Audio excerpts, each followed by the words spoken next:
Tail bone में क्या होता है, ये हम लोगों का क्या है, लास्ट जो है इसी को बोलते टेल बोन। ये बोन हम सब में वेस्टिजियल होता है, ठीक है। जो लोग दुबला पतला हो से कमर, उसमें तो बाहर तक दिख जाएगा। जो लोग हेल्दी बॉडी लोग होता है उसमें क्या होता है, धंसा हुआ होता है थोड़ा सा, क्योंकि हिप मसल्स यहाँ पे हैं। तो अगर किसी कारण से ये बोन अगर फ्रैक्चर हो गया, ठीक है, तो फ्रैक्चर हो जाएगा तो हो सकता है यहाँ से ब्रेक हो जाए, क्योंकि मांस के साथ है तो मांस में लगा रहेगा। एक ये समस्या होता है। कभी कभी दूसरा ये भी होता है कि किसी को कैंसर भी हो सकता है, यहाँ कार्सिनोमा। तो टेल बोन का कैंसर भी होता है, उससे भी पेन होता है, उसको लगता है कि इसमें फ्रैक्चर हो गया होगा। आप जो बैठे हुए जिस पे और जिस कार में जो भी सारे लोग बैठे हुए हो, ये बहुत खराब पोजिशन, जैसे ये बैठा हुआ है, ये बैठा हुआ है, लड़की ये सब बैठी हुई है, लग रहा है कि जैसे ससुराल में आई हुई सब लोग आराम ही कर रहे सुबह। तो बच्चा वाला पोजीशन नहीं है ये। हाँ, बच्चा के पोजीशन में जब आप अपने कमर में बैठो ना, पीठ का जो सहारा लिए, टेल बोन तुम्हारे कहाँ जा रहा है, वो अभी महसूस हो रहा होगा बैठे हुए तुम लोग। तो ये टेल बोन में चुभन होगा तो क्या होगा, पोजीशन बदलते रहोगे, इधर उधर करते रहोगे। तो ऐसे जो हम बैठते हैं, अभी तो शेप ऐसा बन रहा है टेल बोन का, एक तो ऐसे ही टेढ़ा है, ये देखो यहाँ तुम जो बैठे हुए जिसको और अंदर में दबा रहे हो, ये कहाँ जा रहा है, और मसल्स में दब रहा है। तो जब मसल्स में दबेगा तो कभी कभी क्या होगा, यही से ये टूट जाएगा। टूट गया और उसको पकड़ घुमाते रहो दिन भर, कोई उपाय नहीं उसका। टूट गया एक बार, इसका कोई उपाय नहीं है इसका। हाँ, बहुत दिक्कत है इसमें। मैंने देखा है जिन लोगों को टेल बोन का प्रॉब्लम हो गया, न वो बैठ पाता है। अब आदमी जब बैठे नहीं थे क्या करे, लेटे रहेगा, और लेटेगा भी तो उसको दिक्कत वहां पे, सीधा लेटेगा कैसे लेटना पड़ेगा। चलेगा तो कहाँ हाथ पकड़ के चलते रहेगा, चल रहे दर्द हो रहा है, ये बहुत समस्या है। हाँ, एक तो कई लोग को देखा हूँ तो उसके लिए कुशन आता है। तो कुशन जो है जैसे टॉयलेट का सीट नहीं होता है वो, तो टॉयलेट की सीट जैसा कुशन रहेगा, अब कुशन लेके घूमते रहो, जहाँ बैठ रहा हूँ हम उसी में बैठेंगे। एक अलग नया रोग है आजकल, ये भी लोग बहुत चर्चा है, ठीक है। और दुबले पतले लोगों को यहाँ पे ज्यादा खतरा। हेल्दी वेल्दी लोग सब क्या है, पहले उसके बॉडी में थोड़ा सा मांस उस है, इसमें जोर कम पड़ेगा। देखो हड्डी क्या है, स्केलेटन का काम करता है, कंकाल काम करता है। तो कंकाल काम करता है, उसके ऊपर क्या लगा हुआ, मांस लगा हुआ। तो मांस उन हड्डियों का रक्षा करता है। मांस क्या होता है, मैकेनिकल शॉक को एब्जॉर्ब करने का, शॉक एब्जॉर्बर होता है। तो जब बैठते हो तो हिप मसल्स क्या होता है, हड्डियों पे आघात लगने से बचाता है। और जो दुबले पतले लोगों में मसल्स तो है नहीं, तो हड्डी पे टिके हुए। अब हड्डी पे टिके हुए और ऊपर से हड्डी को इधर उधर घुमा भी रहे हो, नतीजा क्या होगा उसका, टूटेगा। टूटने के बाद आप समझ लोगे कि नहीं दिखा। सबसे बड़ी बात यह है ना कि न डॉक्टर के जाके दिखाने में शर्म लगता है कि भाई साहब यहाँ पे देख लो, पूरा बैंड खोल लो पहले आप, तो वो कहने में नहीं अच्छा लगता हो, ठीक है। आधा लोग तो दिखाई नहीं पाता है, और बिना दिखाए रहा भी नहीं सकता है। ऑपरेशन करवाने जाओ तो समझ ही लो क्या क्या करेगा वो।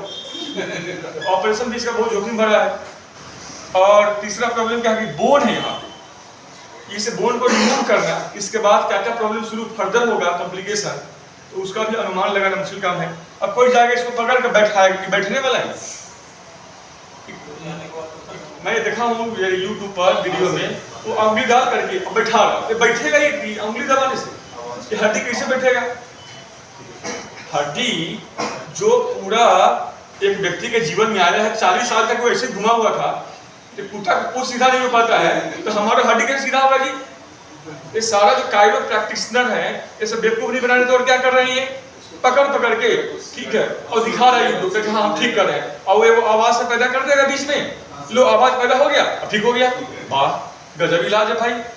कभी और अजब जगह बजा रहा है आजकल, किसी महिला को गर्दन में से घुमा कर पकड़ लिया। अब हम ये सोच रहे थे ये कर क्या रहा है, कभी यहाँ से यहाँ बजा देगा, इधर बजा दिया, कमर को पकड़ के बजा दिया, हाथ को बजा दिया, पीठ को बजा दिया, मैंने जहाँ नहीं बजने लायक है वहाँ बजा देता है।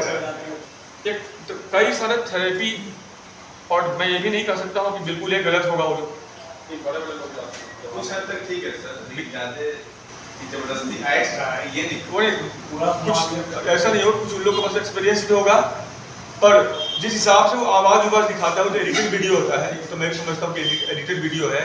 इतना आवाज तो गर्दन तोड़ने में नहीं होता जितना आवाज उसमें हो रहा है, ठीक है। पर जो भी है ये एक बहुत बड़ा जटिल समस्या है, और इसमें यही बोन क्या होता है, किसी किसी में ये इनलार्ज हो जाता है, किसी किसी में क्या ये बोन जो है ना बढ़ जाता है, इनलार्ज हो जाता है। इनलार्ज होगा तो इनलार्ज हुआ तो कर्व और ज्यादा डीप हो जाएगा। बोन का इनलार्जमेंट से भी टेलबोन समस्या होता है। तो वो कई सारे टेस्ट के बाद भी, ठीक है, पेन रिलीफ का दवा खाओ, दवा खाते रहना पड़ेगा, लास्ट में सर्जरी है, सर्जरी थोड़ा सा जटिल, ठीक है ना। तो बेस्ट उपाय इसका क्या है, अगर हो जाए तो आप सिंपली जो है ना बॉडी का मसाज करवाते रहो, ठीक है। अपने आप 5-10 दिन, 1 महीना, 2 महीने, 4 महीने, 6 महीने में अपने आप ठीक हो जाएगा, कहीं जाने में जरूरत नहीं है, ठीक है। बैठक उठक को थोड़ा ठीक रखो, एक पोजीशन में कभी भी, जिसको हो गया है, जिन लोगों को हो गया है वो एक पोजीशन में ना बैठे। बैठने से पहले गद्दा, घर का जो लेटने वाला गद्दा है, और ज्यादातर किन लोगों को होता है, उन लोग गद्दा वाले लोग, वो दिन में बैठा हुआ है इतना बड़े डनलप पे, सोता है डनलप पे, और गया पड़ोसी के घर में, वो बोला उसको टाटा वाला कुर्सी प्लास्टिक वाला, अब बैठ गया जैसे तुम लोग बैठे हुए हो लकड़ी वाला पे, तो वहां पर प्रॉब्लम ज्यादा है, ठीक है। गांव में जो लोग मिट्टी में बैठते हैं उनको सब प्रॉब्लम नहीं होता, तो मिट्टी में जो भी बैठेगा वो मिट्टी में धंसेगा। लेकिन यहाँ पे सुबह से आखिर में बैठने लगते हो, और आप लोग का जो स्लीप डिस्क का संबंध है हड्डियों कमजोर होने से। ज्यादातर किसको होता है, महिला को होता है, या वो उन पुरुषों को होता है पेट निकल जाता है, एक पेट निकल गया, तो पेट निकले कर्व क्या होता है, चेंज हो जाता है। पहले कर्व ऐसे था, अब पेट निकला थोड़ा सा ही कर्व ले लेगा। तो ज्यादातर पेट निकलता कब है, जब आदमी का अंग ढीला पड़ने लगता है।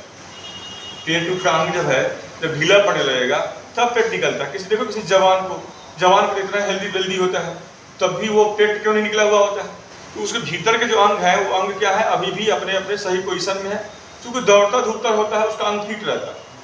जिन अंगों में धीमे धीमे क्या हुआ, ब्लड का फ्लो नहीं होगा, ब्लड का फ्लो उतनी सही मात्रा में नहीं होगा, और जब ब्लड का फ्लो नहीं होगा तो वो अंग थोड़ा सा इनएक्टिव होता चला जाएगा, वसा वसा उसके ऊपर जमना शुरू हो जाएगा, उसका वजन बढ़ने लगेगा, और वो अंग धीमे धीमे लूज हो जाएगा। तो हमारे शरीर के पेट के भीतर जो अंग है वो धीमे धीमे क्या होता है, लूज होता है। और खाना वगैरह भी जो होता है, कई दफा क्या होता है, एक आदमी एक ही बार में पूरा भर पेट पूरा दबा के खाया, तो जो एक ही बार में ज्यादा खाना खाता है, तो ठीक है ना, पता नहीं हम एक ही बार खाते हैं, सुबह में या शाम या दिन में या रात, तो एक ही बार तो खाते हैं, पर 3 टाइम एक ही बार में खा जाते हैं, तो उससे भी क्या होता है, वो पेट निकल आता है।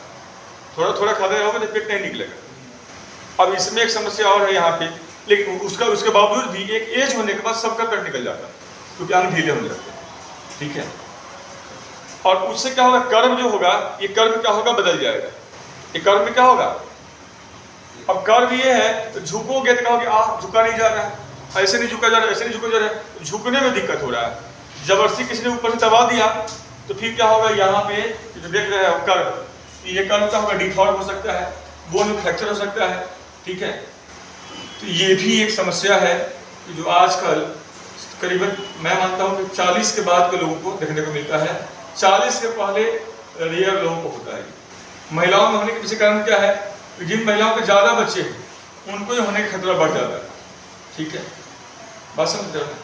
इसलिए अब दूसरा समस्या क्या है, वो है कुपोषण का। अगर कुपोषित है आप, तो हड्डियों में क्या होगा, कैल्शियम की कमी होगा, क्षरण जारी रहेगा हड्डियों का, नतीजा क्या होगा, ये हड्डी कमजोर पड़ेगा, क्योंकि पूरा बॉडी का वेट कौन है, ये बर्दाश्त किए हुए हैं, तो यही में पूरा बॉडी का वेट है, ठीक है।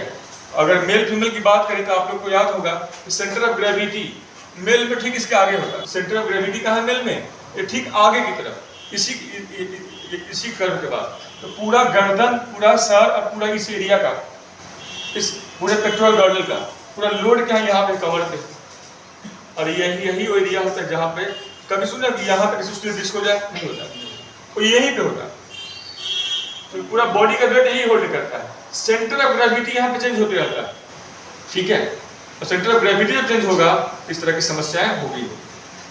माने कारण तो कई सारे हो गए, पहला करने के नशा करते हो, दूसरा करने खाना सही से नहीं खाते हो, खाते भी तो एक ही बार बहुत सारा खा लेते हो, हड्डी कमजोर हो रहा है, मसल्स में कैल्शियम की कमी हो रही है, तो कैल्शियम का स्रोत नहीं है, कभी कोई फ्रैक्चर हो गया, कोई एक्सीडेंट हो गया, ये तमाम वजह स्लिप डिस्क होने का।